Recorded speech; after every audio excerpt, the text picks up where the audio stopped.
Assalamualaikum warahmatullahi wabarakatuh. Halo semuanya, perkenalkan kami dari kelompok 5 mata kuliah algoritma pemrograman. Di kesempatan kali ini kami mempresentasikan tentang proyek kami yaitu program kasir. Jadi sebelum itu kami memperkenalkan anggota. Jadi untuk saya sendiri, saya Najwa Ramadhani dengan NIM 2224 1039 dari Prodi Desain Komunikasi Visual. Dan ada teman-teman saya yang lainnya juga, silahkan.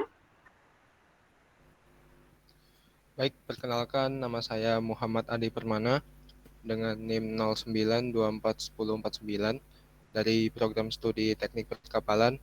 Di sini saya juga sebagai ketua kelompok 5 dalam presentasi program kasir. Lalu ada saya Joseph Rudi Setia Pratama dengan NIM 09241040.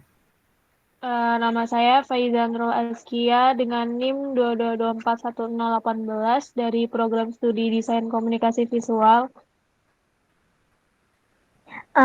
Perkenalkan nama saya Cecilia Putri Rantetana dengan NIM 01241021 dari program studi Fisika. Dan yang terakhir ada saya, perkenalkan nama saya Wadiah Vitasari dengan NIM 01241009 dari program studi Fisika. Baik, mari kita mulai untuk pembahasan yang pertama, bab 1 pendahuluan. Silakan dilanjut untuk PPT-nya.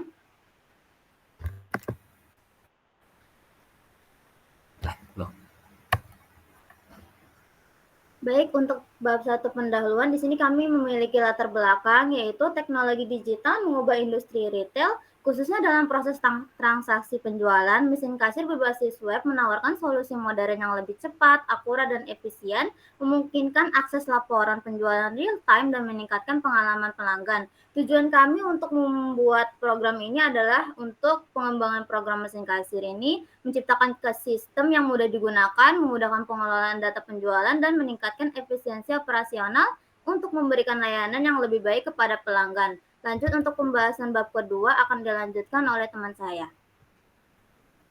Selanjutnya, untuk landasan teori umum, mesin kasir adalah bagian dari sistem informasi akuntansi yang menggunakan teknologi informasi untuk memproses transaksi keuangan secara otomatis, serta membantu manajemen keuangan dalam mengatur pengeluaran, penerimaan, dan pengelolaan kas.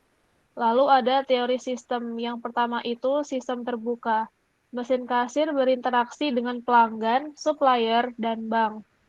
Yang kedua ada sistem dinamis. Mesin kasir dapat disesuaikan dengan kebutuhan bisnis yang berkembang. Lalu yang ketiga itu ada sistem terintegrasi. Mesin kasir terhubung dengan sistem akuntansi, stok dan pelaporan. Lalu ada teori manajemen. Yang pertama ada manajemen kualitas. Mesin kasir harus akurat dan andal sesuatu standar kualitas. Yang kedua manajemen resiko. Mesin kasir dilengkapi fitur keamanan untuk mengurangi resiko data hilang atau penipuan. Yang ketiga manajemen biaya. Mesin kasir harus efisien dalam mengelola biaya dan meminimalkan kesalahan. Lalu ada teori teknologi. Yang pertama, teori teknologi perangkat lunak. Mesin kasir menggunakan perangkat lunak untuk mengolah data dan transaksi. Yang kedua ada teknologi perangkat keras. Mesin kasir menggunakan perangkat keras seperti printer, scanner, dan kartu memori. Lalu yang ketiga ada teknologi jaringan. Mesin kasir terhubung ke internet untuk transaksi online.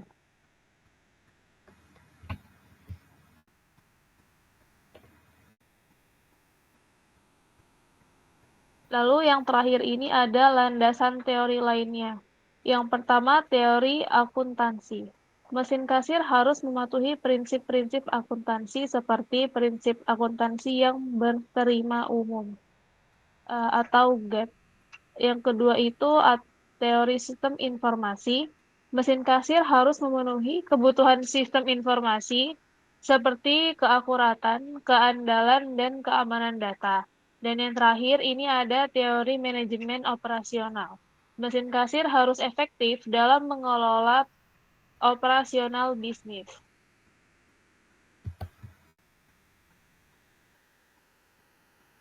Setelah ada landasan umum, di presentasi kami juga ada landasan pemrograman. Jadi, yang pertama adalah struktur data, dictionary. Dictionary dalam Python adalah tipe data yang menyimpan pasangan key value, menawarkan kecepatan, efisiensi, dan fleksibilitas dalam mengelola data. Dengan kemampuan untuk menambah, mengubah, dan menghapus entry secara dinamis, dictionary sangat berguna untuk pengolahan data besar dan implementasi algoritma kompleks. Dan yang kedua, ada perulangan atau looping while loop. Pengulangan while dalam Python mengulang blok kode selama kondisi tertentu terpenuhi, bersifat tidak terbatas dan bergantung pada pernyataan logika yang bernilai true atau false. Lalu yang ketiga ada percabangan conditional statement, if atau else. If else ada dalam Python digunakan untuk pengambilan keputusan dalam program. If mengevaluasi kondisi dan menjalankan blok kode jika benar. Else menangani kasus lain jika kondisi if salah. Sementara elif memungkinkan pengecekan kondisi tambahan secara berurutan. Yang keempat ada input dan output. Input dan output adalah bagian penting dalam pemrograman di Python. Input digunakan untuk mengambil data angka, sementara raw input untuk teks dan print digunakan untuk mengambil output.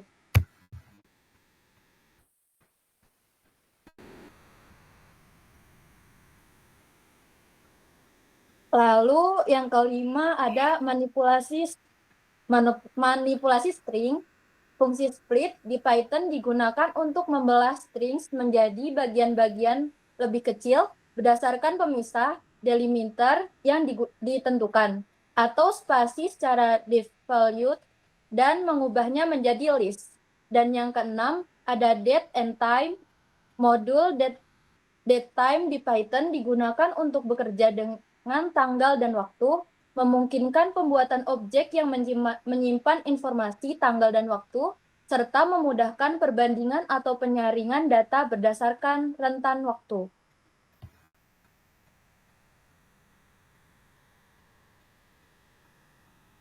Lalu yang selanjutnya yang ketujuh, fungsi atau function. Fungsi dalam Python adalah blok kode terorganisir yang dapat digunakan kembali untuk tugas tertentu, membantu mengorganisir, memecah kode menjadi bagian-bagian kecil, serta membuat kode lebih ringkas, mudah dibaca, dan lebih mudah dipelihara. Biasa fungsi atau function dalam pemrograman itu digunakan untuk menyelesaikan tugas atau operasi yang berulang dalam program sehingga kode menjadi lebih efisien, terstruktur, dan mudah dipelihara.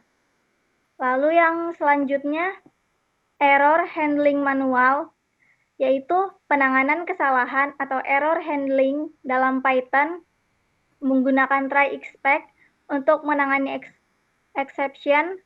Program mencoba kode dalam blok try, dan jika terjadi kesalahan, blok expect akan menjadi exception tersebut.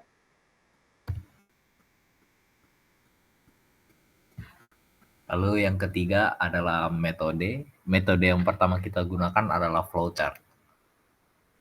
Seperti ini flowchart yang kita gunakan. Yang pertama adalah start, lalu tampilkan menu awal, lalu ada pilihan beli, lihat keranjang, bayar, dan histori transaksi.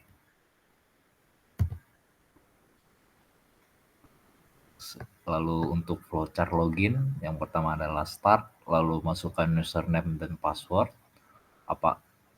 Lalu apakah username sudah terdaftar? Jika iya, maka akan sambung ke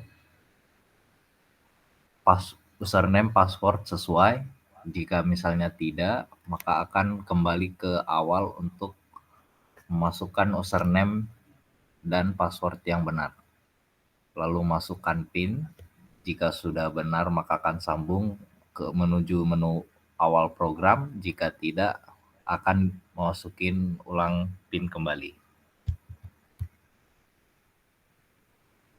Lalu untuk flowchart bagian pembelian, yang pertama itu start, lalu menu awal, lalu beli, terus input nama barang, apakah barang sudah terdaftar, jika belum maka program akan menampilkan barang tidak ditemukan. Jika iya, maka akan sambung menuju input jumlah barang yang akan dibeli. Jika misalnya tidak ada, maka jumlah barang tidak akan valid. Lalu jika iya, maka masuk ke keranjang.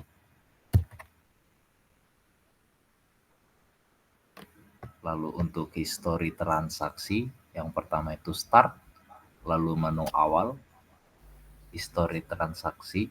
Jika tidak ada transaksinya, maka program akan menampilkan transaksi tidak ada.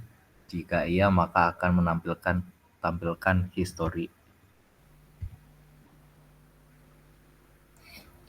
Baik, untuk selanjutnya masih di bab 3, yaitu menggunakan TK Inter.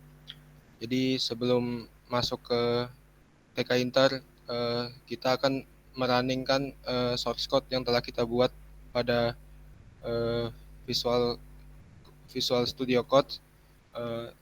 Next, setelah kita akan menjalankan source code tersebut, maka akan memunculkan TK Inter yang berisi username serta password.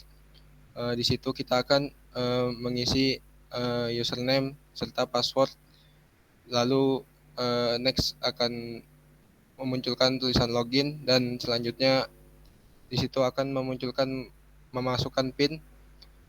Dalam memasukkan PIN di sini juga kita masukkan berupa 4 digit angka. Setelah benar, maka akan mengklik submit, dan selanjutnya terdapat daftar barang. Di situ terdapat buku dengan harga Rp15.000, pensil seharga Rp2.000, penghapus Rp3.000, dan pulpen Rp5.000. Di situ kita akan memasukkan nama barang, yaitu buku, dengan jumlah satu buah buku. Selanjutnya buku akan secara otomatis ditambahkan ke keranjang dengan total Rp15.000. Selanjutnya dengan mengklik pembayaran atau bayar, maka akan terdapat rincian pembelian, yaitu buku dengan berjumlah satu buku dengan harga Rp15.000. Di situ dengan terdapat total bayar, yaitu Rp15.000, dan total tunai yang kita akan membayarkan yaitu Rp50.000. Maka setelah kita membayarkan, maka akan memunculkan kembalian yaitu sebesar Rp35.000.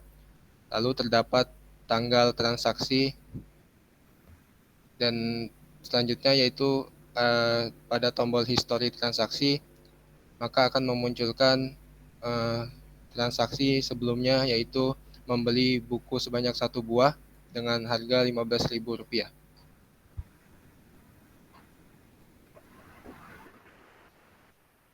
Baik, kami sampai pada bab yang terakhir, yaitu pada penutup. Jadi kesimpulan yang dapat kami ambil adalah program ini adalah simulasi sederhana dari sistem toko yang memungkinkan pengguna membeli barang, melihat keranjang belanja, membayar, dan keluar dari toko. Program menggunakan struktur loop utama yang harus berjalan sampai pengguna memilih opsi keluar. Dan saran yang dapat kami simpulkan yaitu dengan struktur praktikum yang jelas, tantangan yang tepat, dan pendekatan mendalam, mahasiswa yang akan dibantu mengatasi kesulitan, memahami konsep, serta diberi soal tambahan dan dukungan dalam proses debugging, menjadikan praktikum algoritma pemrograman pengalaman yang berharga. Oke, sekian dari presentasi kali ini. Kami mengucapkan terima kasih dan mohon maaf jika ada kesalahan. Semoga dapat bermanfaat. Assalamualaikum warahmatullahi wabarakatuh. Dadah.